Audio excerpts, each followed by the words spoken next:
I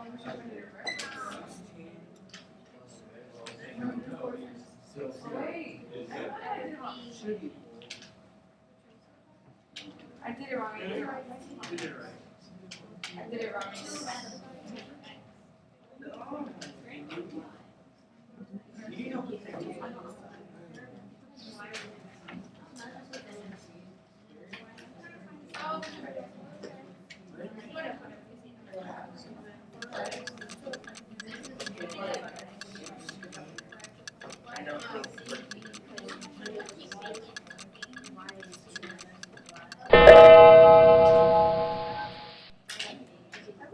Okay, let's see how we did.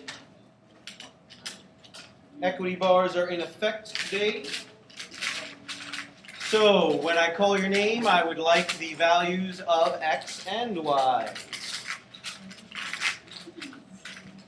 So I got student 8, student 4, student 15, 7, and 18.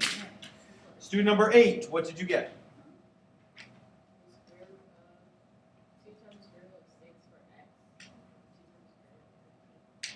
Okay, student number 4, what'd you get? X equals 2 radical 6 and y equals 2 radical 15. So I think that's what you said, Jada, right? You said the same thing? Okay. Student number 15, what'd you get? X equals 2 radical 6 and y equals 2 radical 15. So I think I have 3 people who said the same thing. Student number 7. Student number 18. So I know of 5 people in the room who got it right. So let's talk about paths to success. So let's talk about how. Let me ask the first question. Which did you find first, the x or the y? Which did you find first, the x or the y? Zabari? You found x first. Sebastian? Catalina? You found y first. Brandon? You found y first. Found X first. Found x first. Interesting. Okay, so Zabari, let's start with you. How did you find x? Use proportions. What proportion? I use x over 4 is equal to 4x. And how did you know that that was true? Because I forgot which theorem says that, but it says that the 3 triangles are similar. Okay, very good. 3 triangles are similar. Very good. When we have a right triangle and we draw the altitude to the hypotenuse, we get 3 similar triangles. Outstanding. Okay? So when you solve that, you get x. Did anyone find x a different way? Brandon? I don't know if it's a different way, but I used to cheat and match up. Mm-hmm.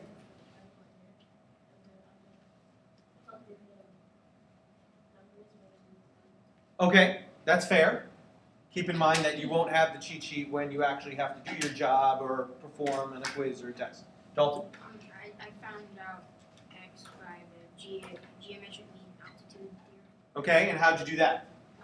I saw that 4 Mm-hmm. basically the shorter length Mm-hmm. to the right, so that was on top of X. And then 6 was the other side, and then it was on top. I mean, no, X was on top of 6. Mm-hmm. So I flipped that with Zabari did around. Okay. Well, I'm surprised. You said something great and then you kind of changed it back. You guys are missing the connection. I'm surprised nobody said it. So this is absolutely correct. But we have a shortcut in our toolbox. He just said the name of the shortcut, but I don't know if anyone actually used the shortcut. What is the shortcut? Yeah.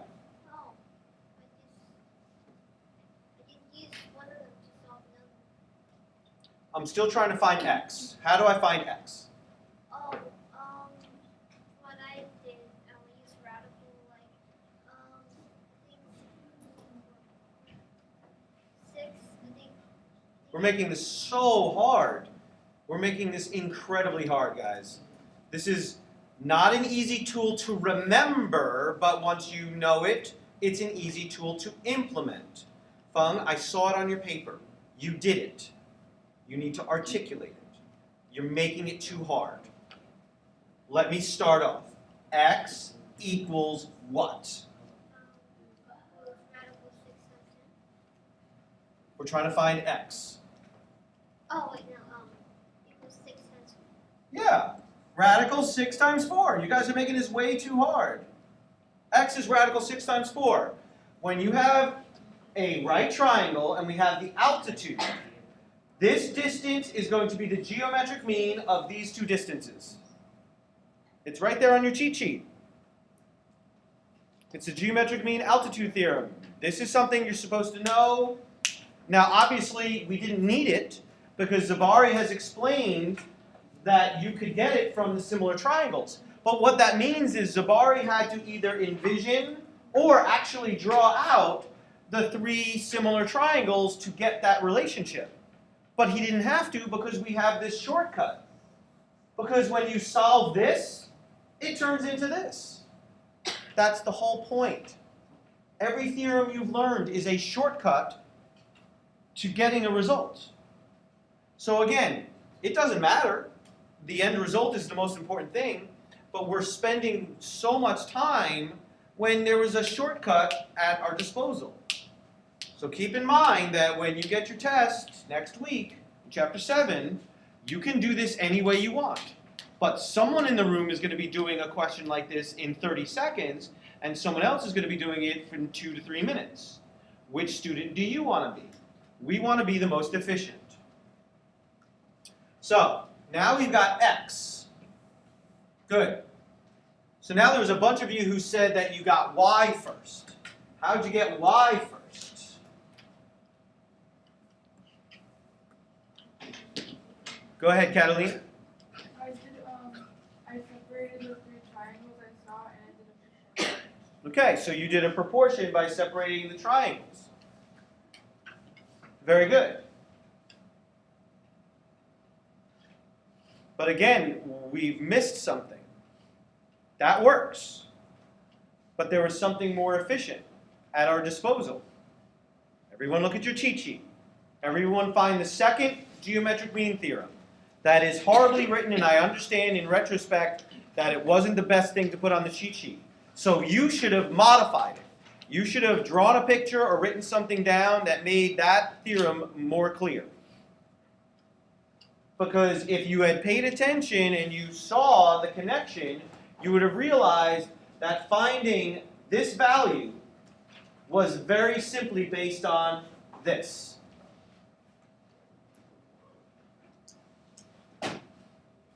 This value is going to be the geometric mean of this whole thing and that number.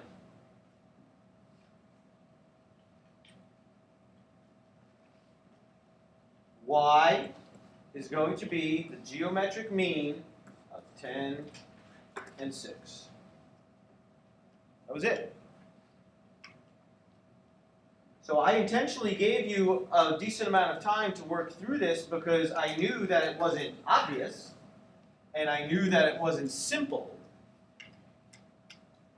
But at some point, we need to be able to work through these things using the most effective tools. Again, the end result is the most important. But do we want to be sitting for 10 minutes on something that could be done in 1 to 2 minutes?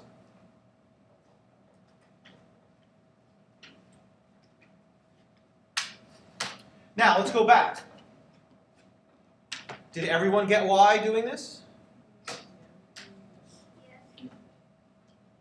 Did anyone do it differently? Because here's where you got to reach into your toolbox. Okay, so let me ask it differently, okay? So, Janae, what did you do to get Y? Whether you got it right or wrong, what did you do to try and get Y? You did Y equals radical 10 times 6? Beautiful. Daniela, what did you do?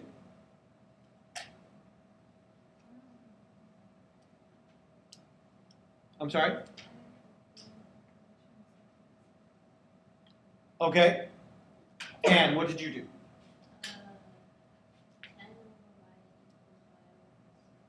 Okay, so you, similar way, but you just took the long route, but you still got the same thing?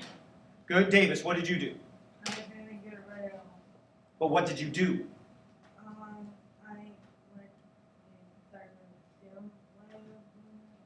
What's the Pythagorean theorem way of doing it?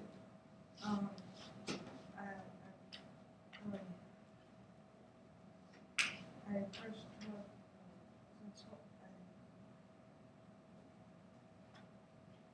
four and six. They're pretty much the same. Put it in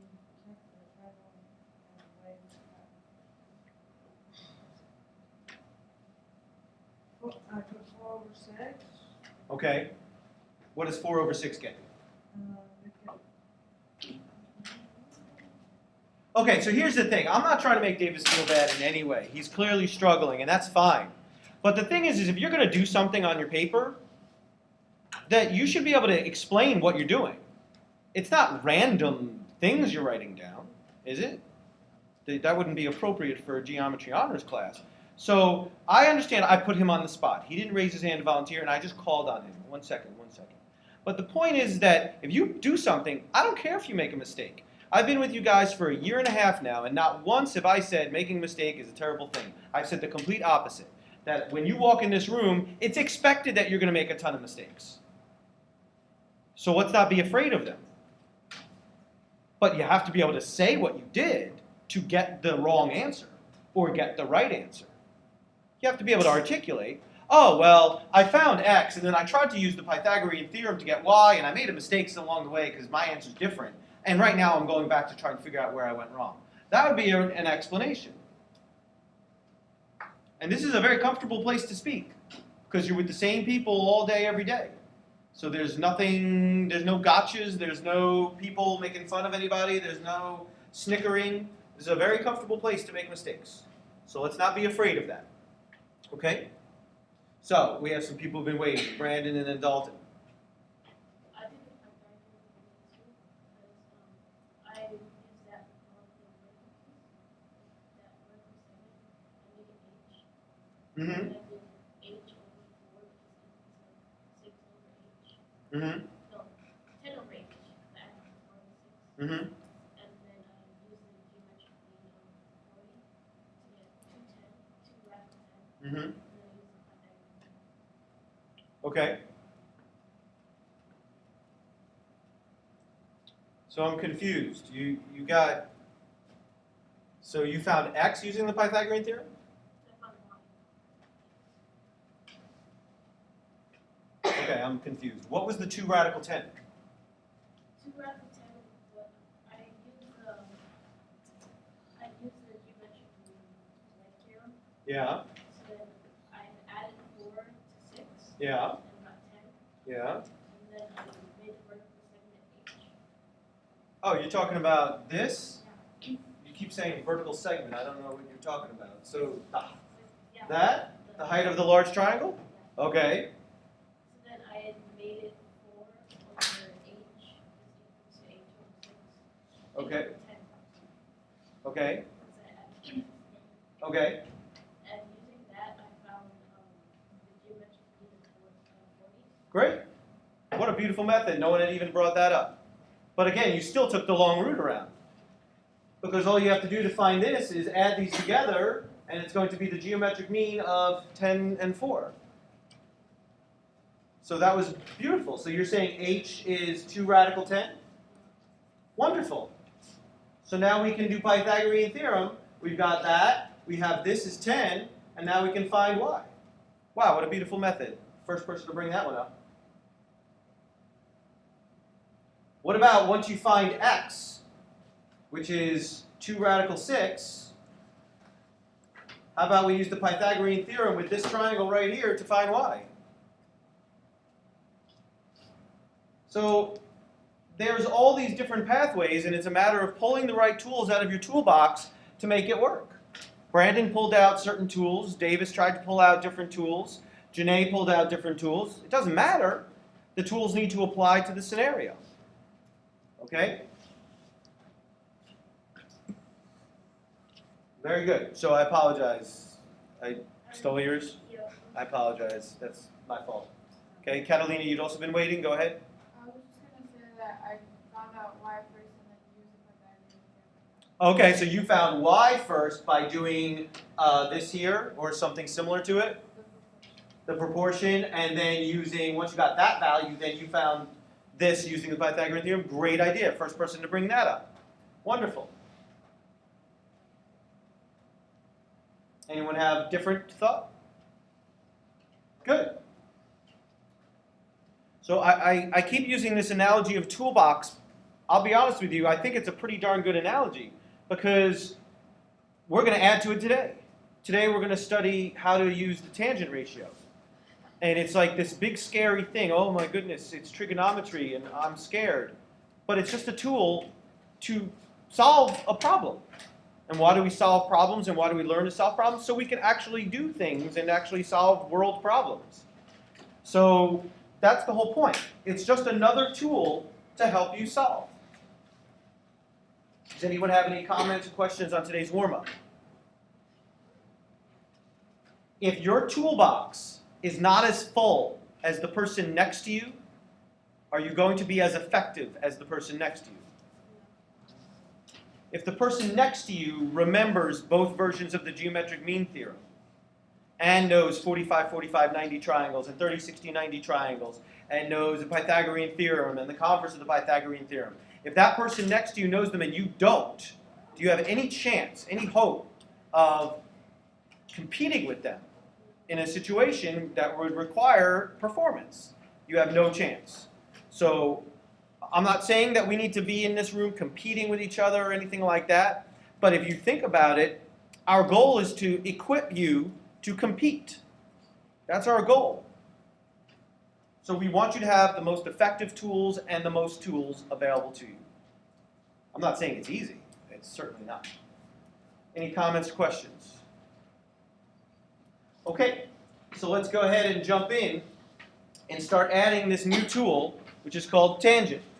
You should have at your desk a scientific calculator. We're going to be using the scientific calculator in its truest form starting today. So our objectives are to be able to find the tangent of an acute angle and to use trigonometric ratios to find lengths and solve problems. That's a fun word, trigonometric. It's taken me a few days to be able to get that down. And trigonometric ratio and tangent. Any concerns so far? Good. So you've got your cheat sheet out, but this is not on it. So let's talk about where this comes from. We did an activity last week, and you should still have it in your notebook. I don't need you to take it out, but it should be familiar to you, where I had each of you draw a triangle. And everyone had the same parameters for the triangle. Everyone's triangle had to be a right triangle with a 35-degree angle. But I did not tell you how big to make it, and everybody made it different sizes. And you just happened. And then I asked you to calculate some different ratios, and then we walked around and compared those ratios. And what did we discover? As you walked around and compared your ratios with the other people in the room, what did you discover? Alyssa? Yeah, they were all about the same. And so the whole point is that when you have similar triangles, and they're all right triangles, that the ratios will always come out the same. So you see here that we have 3 right triangles. They all have a 32-degree angle. They all have different names. But because of similarity and the way it works, we can say that this ratio will equal that ratio, which will equal that one. They will all be exactly the same, no matter how big we make the triangle, no matter how much we dilate it, enlarge it, or shrink it. So all it is a matter of choosing the sides that will get you the same result. So for example, BC over AC. So what we're doing is we're forming a ratio of this side to that side. That's the biggest triangle. EF to DF. That's the smallest triangle. And YZ to XZ. That's the medium-sized triangle. But because they all have the same angles, the ratio of these two sides that I've highlighted will come out the same no matter what. And so someone took that idea and packaged it and called it a trigonometric ratio. And now you can use that to solve problems. It's another tool in your toolbox.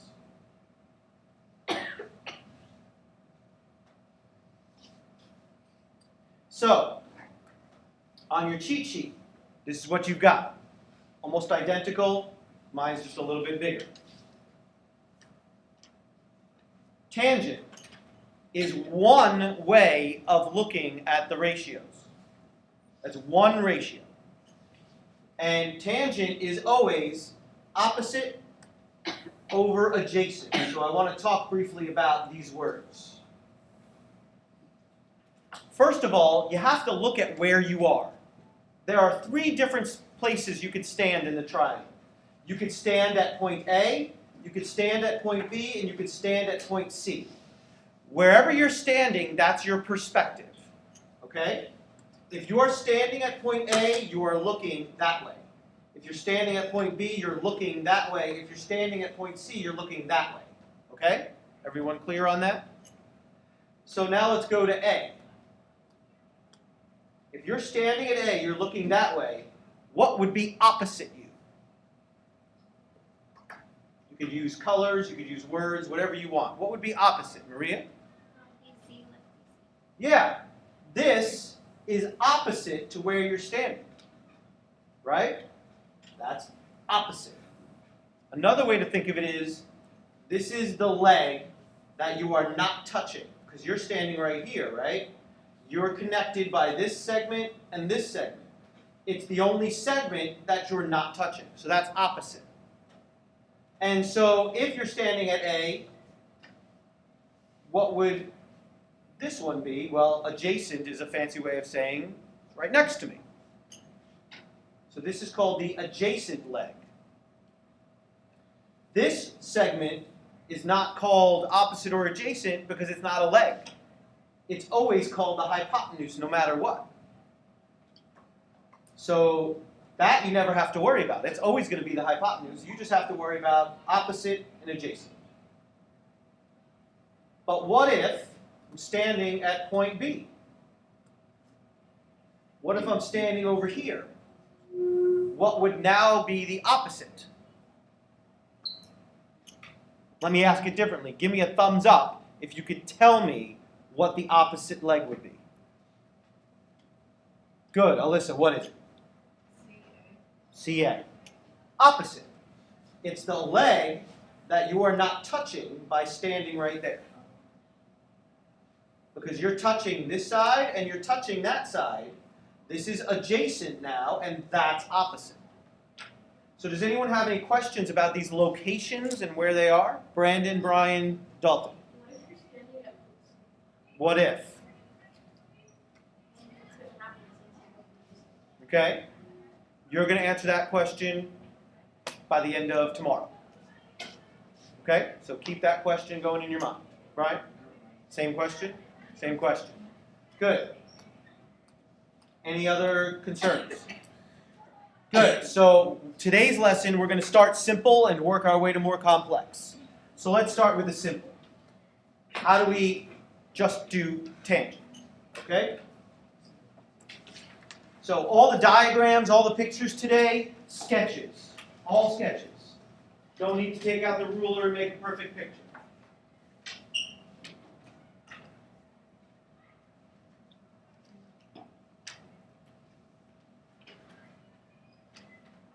So, I am asking you to find me tangent of S and tangent of R. So let's start with tangent of S.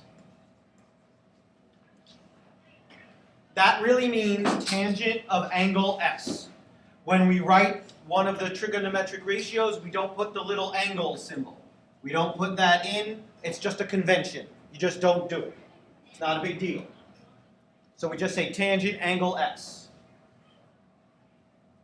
So now, you just have to know what the perspective is and what numbers to use.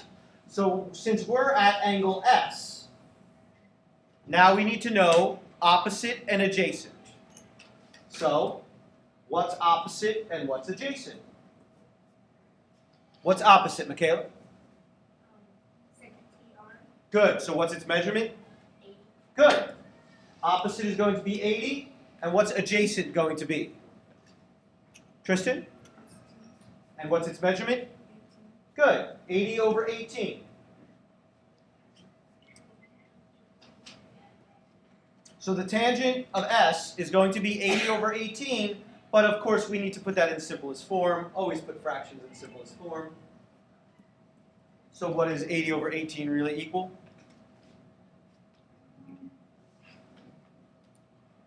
Got a few people? Ania? I want fraction in the simplest form. Sebastian? 40 over 9. Very good. So we've got it as a fraction in simplest form. Now we want the decimal form of it rounded to 4 decimal places. 4 decimal places. So, not a big deal. But this is going to be approximately equal to, you can go ahead and use your calculator. And what does it come out to rounded to 4 decimal places? Give me a thumbs up when you've got it.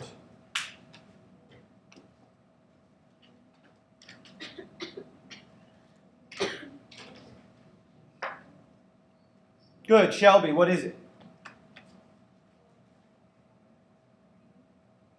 Okay, but rounded to 4 decimal places.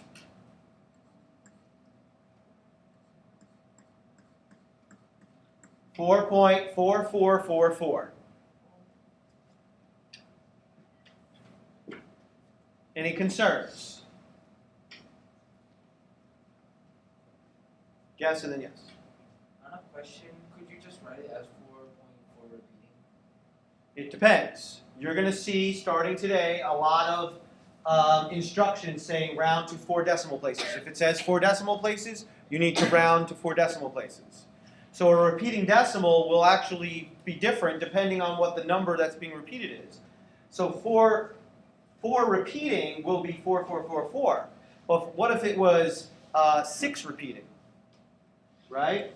0.66666 would turn that into a 7. So you have to pay attention to what you're being asked, okay? So I'm glad you brought that up. Catalina? I was going to ask what happens if it's greater than 5. So now you know. Very good. Okay? Any concerns about finding tangent? Okay? Tangent R. So now we're changing the perspective. Instead of standing over here, now I'm standing over here. So now opposite and adjacent have changed. But the process is not any different. So what's opposite and adjacent now? Can someone just tell me what ratio to write? Go ahead, Tristan. 18 over 80. Anyone notice anything? Davis? It's pretty much the trans of S, the trans of S plus tangent of S plus. Okay. What's a better word for flipped? Fung? Yeah, it's the reciprocal. So you'll notice that we had this perspective, and it was this, and now we changed perspective, and the whole thing flipped. So this will flip. It'll be 9 over 40. Decimal form, will that flip? I don't know. What is that equal to, approximately? Alicia? 0.225? Okay. So there's not 4 decimal places, so you just leave it like that. That's rounded to 4 decimal places. If it makes you feel better, put a 0 there.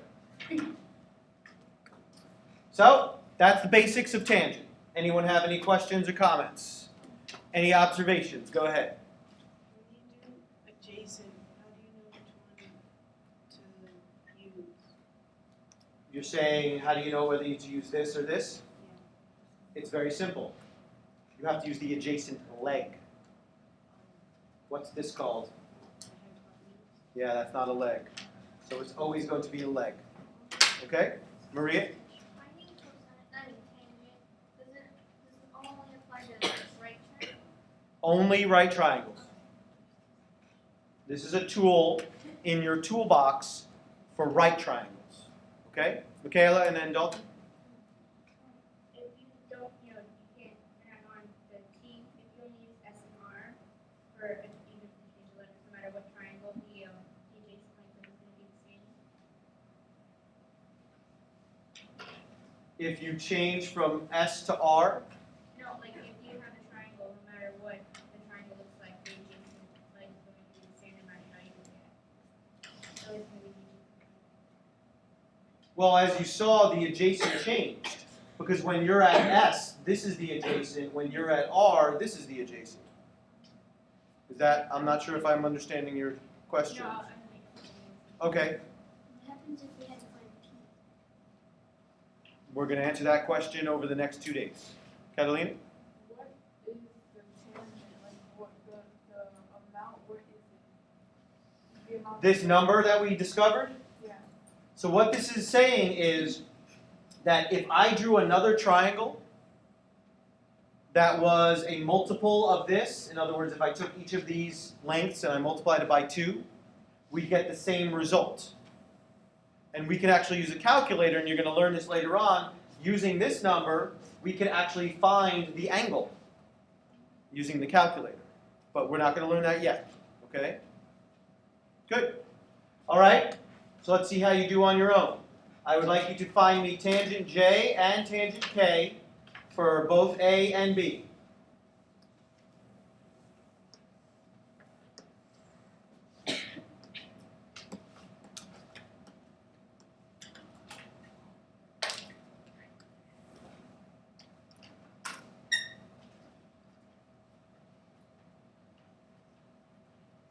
If you finish before the time expires, compare your answers with your teammates.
Okay.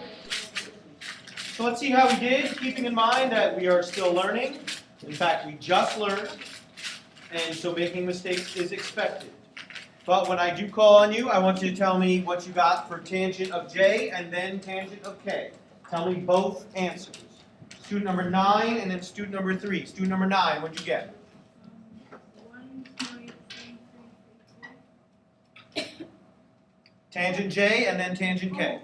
And 0.775. Okay, student number 3. Tangent J is 25 and 10.75 and tangent K is 1.333. Okay, so you seem to disagree. So let's get student number 16. What do you think? We're still on part A because we have a disagreement. Okay?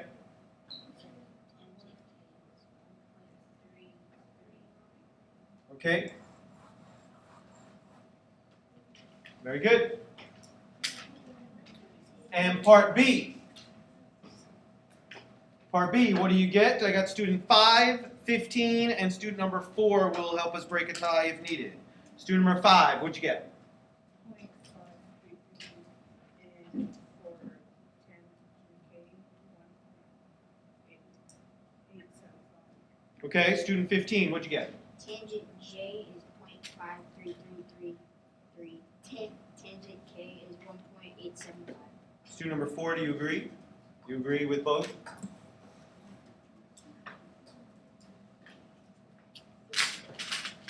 Anyone have any questions before we go next level? Any concerns? Michaela, Catalina. Could we write it, the fraction or, and then doesn't like the answer that way? Well, again, it depends on what you're asked. It says find the tangent and then round to 4 decimal places. Kind of implies that I needed a decimal, but yeah, I mean, You have both. yeah, you end up with both because you have to write the fraction first. Do you have to add zeros? No, you do not. Tristan?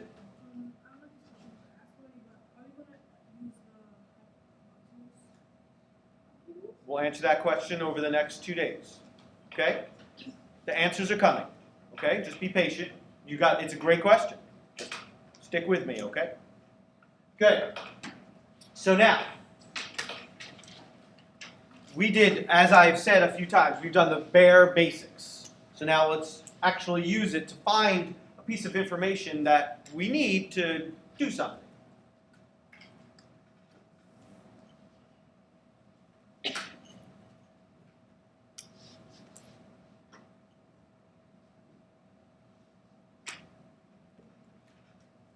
So you've seen 4 examples, or 3 examples. And the 3 examples, there were no angle measurements, and we were given a value and a value, and we used those values to calculate what the tangent was going to be. Now we are going to start using the power of a scientific calculator to help us solve problems. So we're going to talk a little bit about how to do that, and I'm going to have to bring up a slightly different calculator for myself. But we need to just start with the basics. So if I want to find this missing segment, this missing value, we now have a new tool at our disposal. If I had this measurement, we could do the Pythagorean theorem. It could be a Pythagorean triple. But we don't have that piece of information. Now we have tangent. And so tangent of this is now our perspective. We are now standing right here, and the tangent of that angle is going to be the opposite over the adjacent. But this time, we actually have the angle measurement. And so someone spent the time, years and years ago, calculating every single tangent that there could possibly be, because there's not that many of them. Right? It's all acute angles. So it's all 0 to 89, or 1 to 80, or whatever. So they're all stored in your calculator. So all you have to do is know how to access it and use it. In other words, the ratio that this is supposed to be equal to has already been found. Using that, we can find one of the missing numbers. So here we go. The tangent, and instead of writing the angle name, we're now going to actually put the number. Tangent of 32 is going to equal the opposite over the adjacent.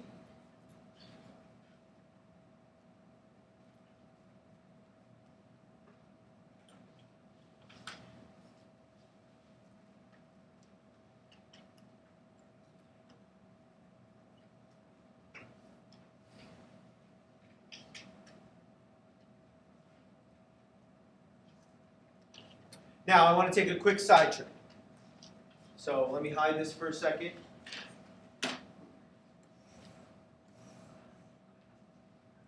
If I wanted to solve 100 equals 32 over x, how would we solve that? Let me write something before you answer. Is that the same thing as 100 equals x over 32? So, how do you solve this one? Alicia?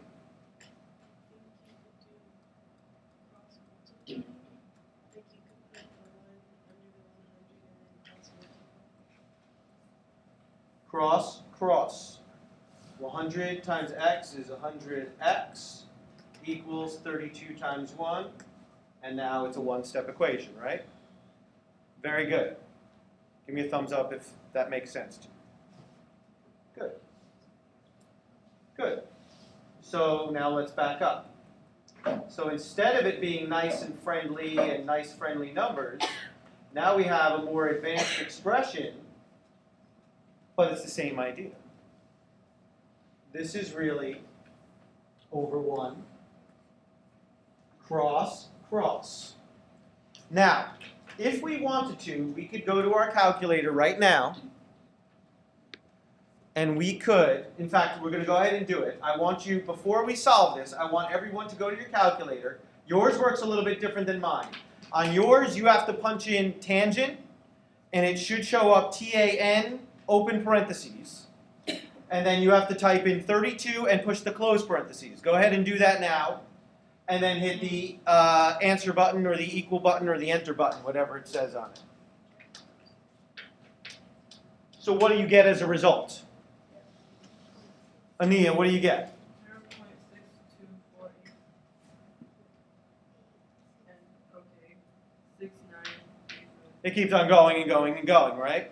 So if we round at this point, we could write that answer right here and then solve the equation.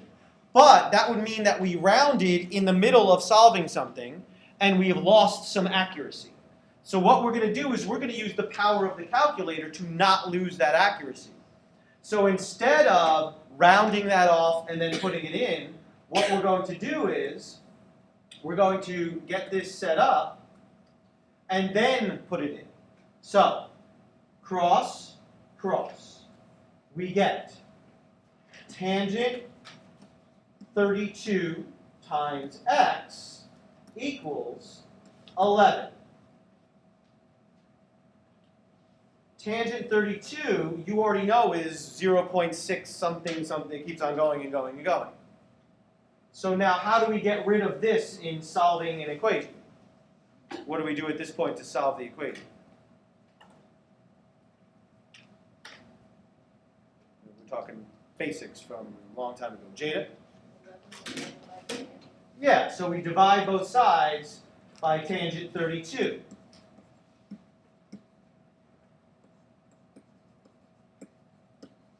This now disappears, and so we end up with the division problem, 11 divided by tangent 32.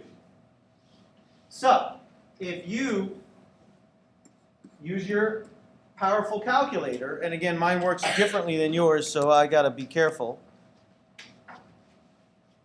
Excuse me. You're gonna type in 11, push the division symbol, and then you're going to push tangent and then put in the 32, close parentheses, the calculator is smart enough to know that the 11 is on top, tangent 32 is on the bottom, and it's going to do it for you.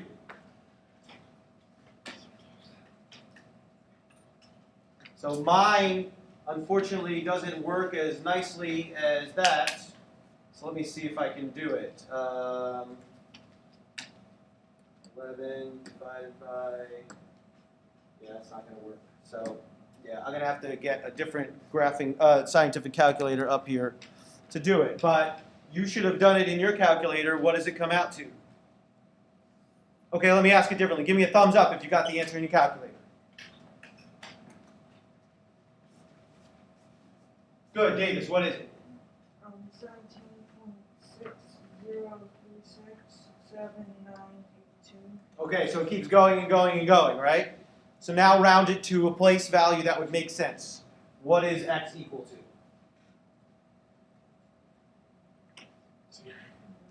Davis?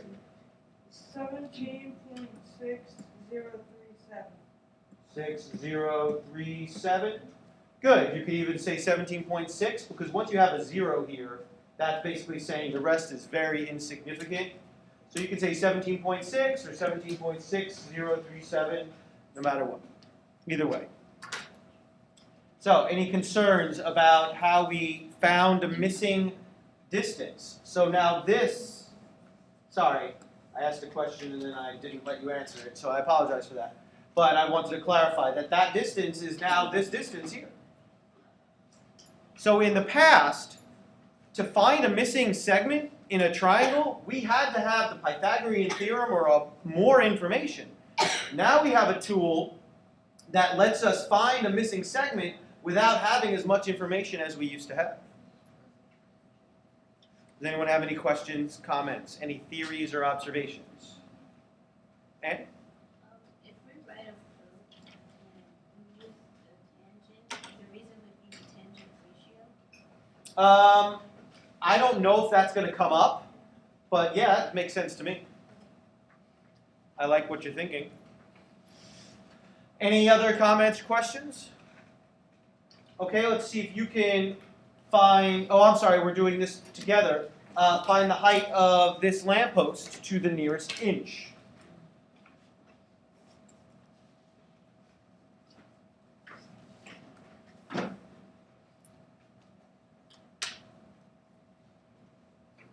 So again, I keep coming back to this same analogy. Don't look at it as, well, we're doing a lesson on tangent, so I'm going to use tangent. Think of it as, okay, I'm asked for something. What tools do I have at my disposal to do it? It just so happens that we're focusing on tangent right now, and so, yeah, there's a likelihood that we're going to use tangent, but maybe there's another way to do it as well.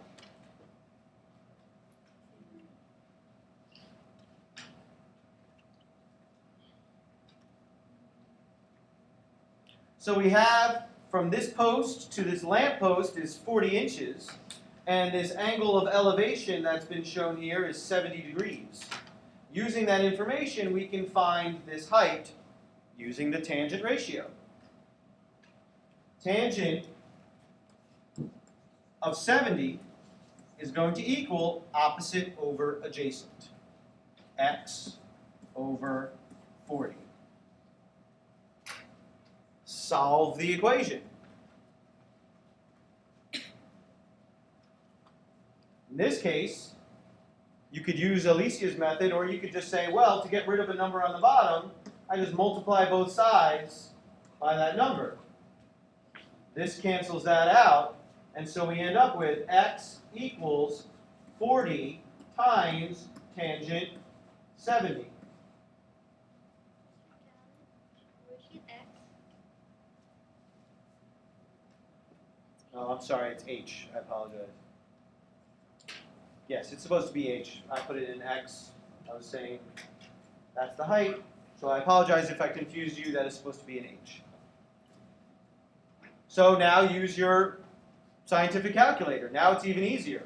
You can type in tangent 70 times 40, or you can type in 40 times tangent 70. It should work out either way. You got a comment, or are you going to tell me what it is? Okay, so just hold on. So what is, and then let me go back to using an H, I apologize. Let me erase this.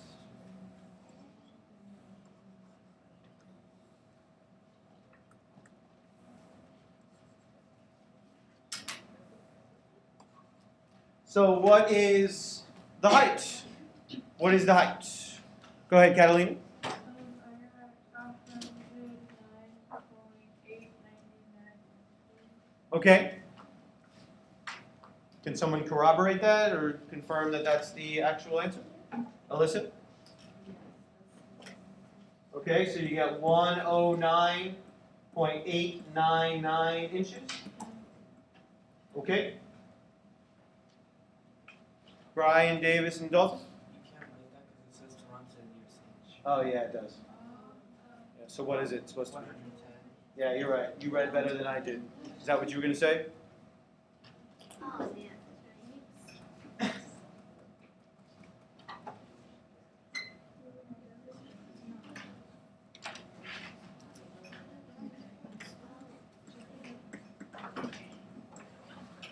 Thank you for correcting me. So, any concerns? Good, so now we're developing our abilities to use the tool. Very good. Any quick questions or concerns? Okay, so now I would like you to find me the value of x in each of these scenarios. You got two different scenarios. Round to the nearest tenth. Got 3 minutes on the clock. I'll put 4 minutes so that you can compare your answers with your teammates and see how you did. If you're having difficulty with the scientific calculator, let me know and I will come help you.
kind of level of success we're having now. So, when I call you, you give me the value of x that you've discovered. Equity bars are in effect. Let's see how we did. Part A only. I got student 21 and student 19 and student 9. Student 21, what do you say? 12.2. Student number 19, what do you say?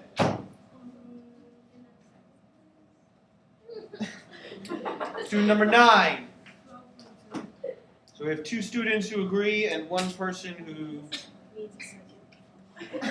refuses. And part B, what do you say? Student number 1, student number 8, and student number 7. Student number 1 is not here, so I got student number 8, 7, and then 6. Student number 8. I'm sorry? 19.3. Okay, student number 7. Student number 6. I have 3 people in the room who agree that it is 19.3. Any concerns about either of these? Michaela? I got A wrong, but I don't know where. Okay. Did you get B correct? Yeah. Okay, so clearly you know how to do it. So it might be a mathematical error. I will come look at your paper. So I appreciate you telling me. Any other concerns? Shelby? Okay, so I will come help you individually in a couple of moments. Any other overall concerns? Okay. Team challenge. That's a lot of work.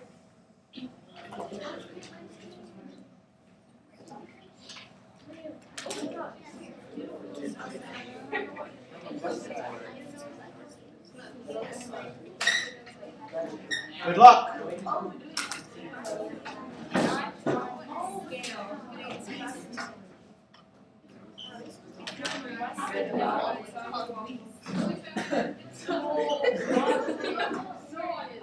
Stop. Have you ever seen SpongeBob? No. I saw it.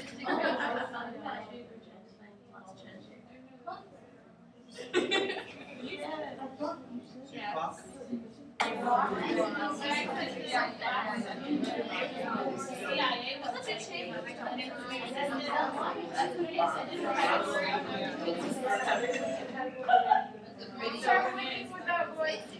Then I did some food and I feel so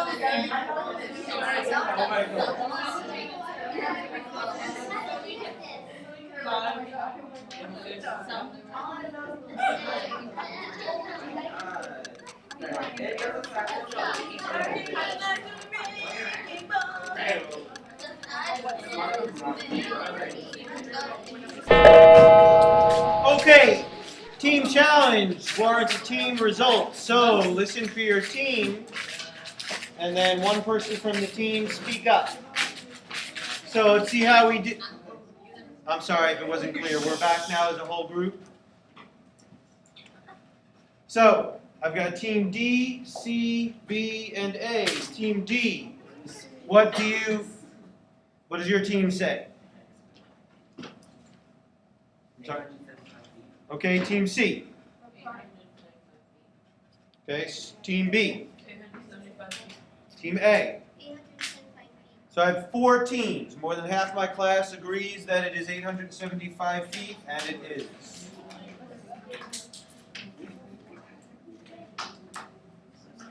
Does anyone have any concerns, questions, or observations of any kind? Any theories? Okay. Your homework is page 463. You're doing 6 through 11, 18 to 29, and 31 to 33. That's a total of 21 points. Read the next section or do the at-home tutor, 7.6. You're going to have a test on chapter 7 next week.